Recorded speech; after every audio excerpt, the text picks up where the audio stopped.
Well, students at a handful of area schools spent their day out of class. In Polk County, raging creeks and road conditions forced the closings.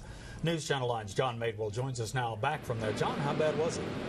Well, Calvin, this constant steady rain certainly had an impact in Polk County. As we were talking about, Polk County has many creeks running throughout it, and several of them had some swollen floodwaters coming out of the banks of those creeks and flooding some of the nearby ditches and also over roadways. And speaking of roads, we saw one that was partially collapsed with two dangerous sinkholes. The rolling floodwaters of last night gobbled up this road bank and left this gaping sinkhole. Look underneath the pavement and you can really see how much earth has been washed out. And there's another sinkhole just a few feet away. Both are about the size of a small car.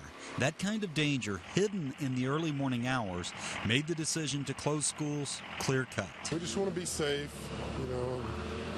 We have stockpile days that we can use, so we want to use them the right way, but we want to be safe. Director of Schools James Jones says the decision is a collaborative one. He communicates with the bus transportation supervisor and executive committee of the school board.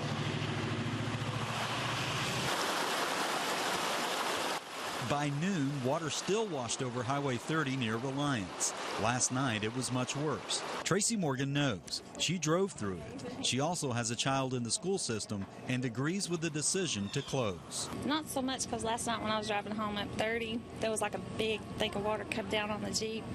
I didn't even notice that it was there. It looked, you know, not as deep as what it was, I guess. And then when I went through it, I was like, oh, Lord.